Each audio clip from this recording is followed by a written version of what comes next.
सोचिए अगर एक ऐसी जगह हो जो सिर्फ एक समुद्री रास्ता नहीं बल्कि दुनिया के सबसे ताकतवर मुल्कों के लिए एक पावरफुल गेटवे हो, जहां हर मुल्क अपना दबदबा बरकरार रखने के लिए किसी भी हद तक जाने को तैयार हो। ब्लैक सी बिल्कुल ऐसी ही जगह है। ये सिर्फ पानी का एक हिस्सा नहीं बल्कि एक ऐसी बैटलफील्ड है जहां जियोपॉलिटिक्स का असली खेल खेला जा रहा है। रशिया के लिए ब्लैक सी सिर्फ एक समुद्री इलाका नहीं बल्कि ग्लोबल डोमिनेंस का एक बहुत बड़ा हिस्सा है। क्रेमलिन यहाँ अपनी मिलिट्री और इकोनॉमी पावर को बढ़ाने के लिए हर तरह की टैक्टिक्स यूज कर रहा है।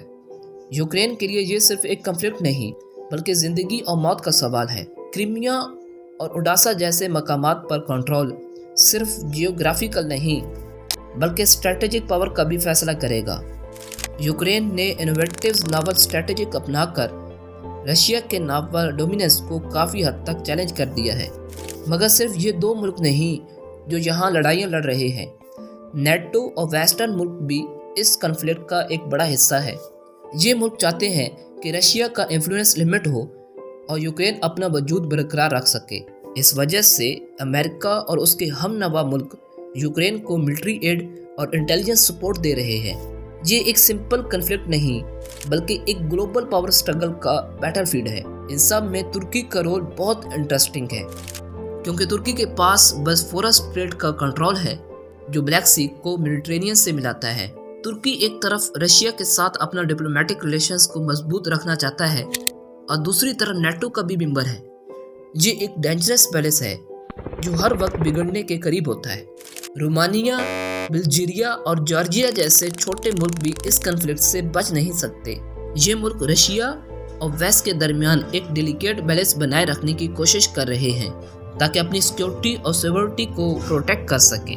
तो असल सवाल ये है कि ब्लैक सी सिर्फ एक समुंदर है या जियोपॉलिटिकल वार जोन जहां अगले दौर के सुपर पावर का फैसला होने वाला है। ब्लैक सी एक अहम जियो स्ट्रेटेजिक और इकोनॉमिक अहमियत का हामिल है जो दुनिया की ताकतों और रीजनल स्टेबिलिटी को मुतासिर करता है। यह रशिया के लिए एक बहुत बड़ा फ़ायदा है क्योंकि यहाँ से उसे वार्म वाटर एक्सेस मिलता है जो उसकी मैरीटाइम ट्रेड और मिलिट्री के लिए नहायत ज़रूरी है। क्रीमिया में मौजूद ब्लैक सी फ्लीट रशिया के नेवल ताकत का मरकज़ है जो इस रीजन में उसका असर बरकरार रखता है। ये सिर्फ एक समुंदर नहीं बल्कि नेचुरल गैस और ऑयल रिजर्वर का एक बड़ा मरकज़ भी है जिसे हासिल करने के लिए मुख्तलिफ कंट्रीज अपनी पॉलिसीज बना रही हैं। 2014 में क्रीमिया के एनेक्सेशंस ने यह साबित कर दिया कि ब्लैक सी सिर्फ एक जियोपॉलिटिकल एरिया नहीं बल्कि एक बैटलफील्ड भी है। यूक्रेन और रशिया के दरमियान जारी नेवल बैटल्स ने इंटरनेशनल सिक्योरिटी और ट्रेड को भी मुतासिर किया है। इस वजह से नेटो की प्रेजेंस भी यहाँ बढ़ रही है जो इस टेंशन को और ज़्यादा इंटेंस बना रही है। इन सब के दरमियान मॉन्ट्रेक्स कन्वेंशन भी एक अहम कानूनी रुकावट है जो तुर्की को इस समुंदर पर एक मुख्तलिफ ताकत बना देता है। रशिया, नेटो, यूक्रेन और तुर्की के दरमियान ये कॉन्फ्लिक्ट सिर्फ मिलिट्री या पॉलिटिकल नहीं बल्कि इकोनॉमिक भी है। रशिया की 40% से ज़्यादा एक्सपोर्ट इसी समुंदर से गुजरती है जो उसकी अहमियत और बढ़ाती है। ये कॉन्फ्लिक्ट सिर्फ एक इलाकाई मसला नहीं बल्कि पूरी दुनिया की इकोनॉमी और सिक्योरिटी पर असर डाल सकता है। रशिया का ब्लैक सी पर कब्जा सिर्फ आज का मसला नहीं है बल्कि ये एक पुरानी कहानी है जो करों से चली आ रही है। 18वीं सेंचुरी में रशिया ने ओटोमन एम्पायर के साथ जंग लड़कर ब्लैक सी तक रसाई हासिल की। 1783 में क्रीमिया के एनेक्सेशन ने इस इलाके में रशिया का नेवल असरो नफूज मजीद बढ़ाया। ये सिर्फ एक जीत नहीं थी बल्कि यूरोप के जियोपॉलिटिक्स में एक बड़ा तबादला था। 1853 से 1856 तक होने वाली क्रीमिया वार से साबित किया कि ब्लैक सी सिर्फ रशिया और ओटोमन का नहीं बल्कि ब्रिटेन और फ्रांस भी इसे अपने मकसद के लिए इस्तेमाल करना चाहते हैं। ये जंग रशिया के एक्सपेंशन को रोकने के लिए लड़ी गई जो इस इलाके के स्ट्रेटेजिक इम्पोर्टेंस को और ज़्यादा हाईलाइट करती है।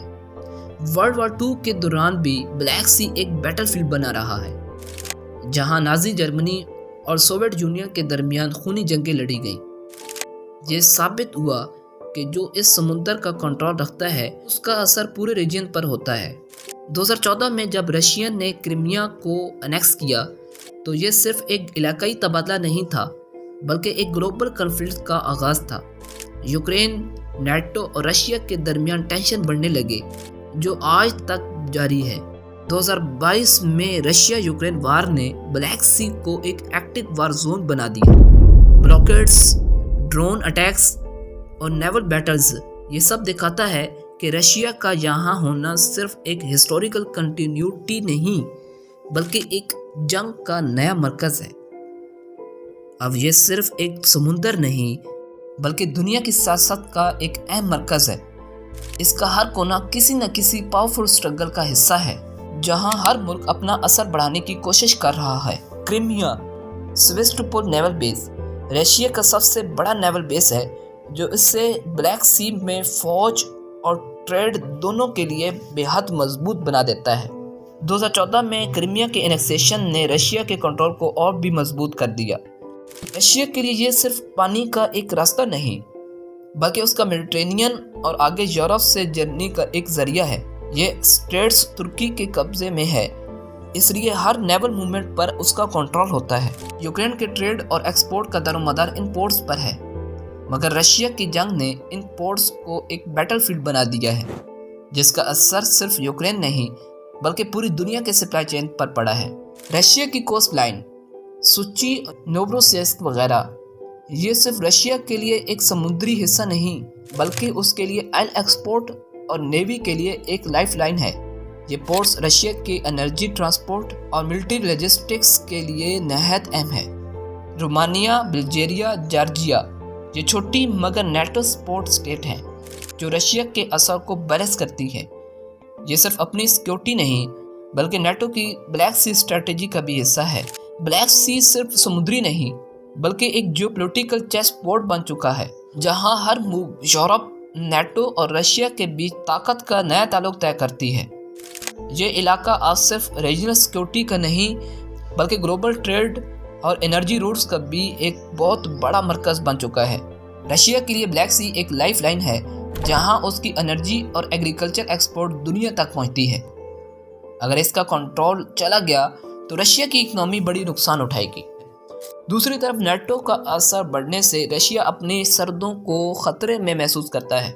ये एरिया रशिया के मिलिट्री स्ट्रेटजी का भी एक अहम हिस्सा है, क्योंकि सीरिया और अफ्रीका जैसे इलाकों में मिलिट्री ऑपरेशंस के लिए ये ज़रूरी रूट है। इस कॉन्फ्लिक्ट का असर सिर्फ रशिया और यूक्रेन तक महदूद नहीं, ब्लैक सी से यूक्रेन की ग्रेन एक्सपोर्ट होती है, जो दुनिया के फूड सप्लाई बैलेंस करती है। रशिया के अटैक्स और नेवल ब्लॉकेट से ये सप्लाई चेन खतरे में आ सकती है, जिससे महंगाई और फूड क्राइसिस बढ़ सकता है। अगर कॉन्फ्लिक्ट और बढ़ता है तो नेटो भी इस जंग का हिस्सा बन सकता है, जो एक बड़ी जंग को जन्म दे सकता है। तुर्की का इस एरिया में बहुत बड़ा रोल है, क्योंकि इसके पास बॉस्पोरस और डार्डनस स्ट्रेट का कंट्रोल है। ये पावर रशिया के नेवल मूवमेंट को रोकने या उनकी मदद देने के लिए इस्तेमाल की जा सकती है, जो इस कॉन्फ्लिक्ट का एक और अहम पहलू है। ब्लैक सी का फ्यूचर सिर्फ एक मेडिटेरेनियन इशू नहीं, बल्कि ग्लोबल पावर स्ट्रगल का हिस्सा है। रशिया अपनी नेवल प्रेजेंस बढ़ाने और क्रीमिया में मिसाइल डिफेंस सिस्टम डिप्लॉय करने की कोशिश कर सकता है, जो उसके मिलिट्री डोमिनेंस को और मजबूत करेगा। तुर्की पर अपना इन्फ्लुएंस बढ़ाकर रशिया उसके पुलिस को अपने हक में ला सकता है, जो नेटो के स्ट्रेटेजिक प्लान्स को कमजोर कर सकता है। यूक्रेन के ब्लैक सी पोर्ट्स पर अटैक करना भी एक स्ट्रेटेजी हो सकती है, जो यूक्रेन की इकोनॉमी को नुकसान पहुंचाकर रशिया का कंट्रोल मजबूत करेगा। इसके जवाब में नेटो और वेस्ट भी अपनी तैयारियां बढ़ा सकता है। रोमानिया और बल्गेरिया में मिलिट्री प्रेजेंस बढ़ाने से रशिया को डिटर करने की कोशिश की जा सकती है। इकोनॉमिक सैंक्शंस रशिया के ब्लैक सी ट्रेड को डिस्टर्ब कर सकती है, जो उसकी मिलिट्री फंडिंग को कमजोर करेगा। यूक्रेन को एडवांस नेवल वेपन्स और ड्रोन्स प्रोवाइड करने से उसकी मैरीटाइम डिफेंस कैपेबिलिटी बढ़ेगी, जिससे वो रशियन नेवल डोमिनेंस को चैलेंज कर सकेगा।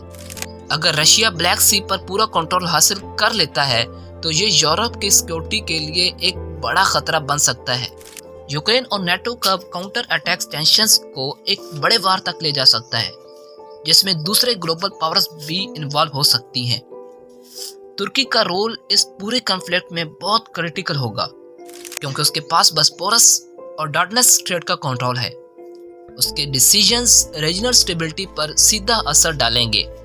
ब्लैक सी सिर्फ एक समुद्र नहीं, बल्कि एक बैटलफील्ड है, जहां ताकतवर मुल्क अपनी जियोपॉलिटिकल اور اکنامک اسٹریٹجیز کو آزما رہے ہیں۔ آنے والے سال یہ طے کریں گے کہ یہ علاقے کوپریشنز کا مرکز بنتا ہے یا ایک اور کنفلکٹ زون میں تبدیل ہو جاتا ہے۔ ملتے ہیں اگلی ایک نئی ویڈیو کے ساتھ، تب تک کے لیے اللہ حافظ۔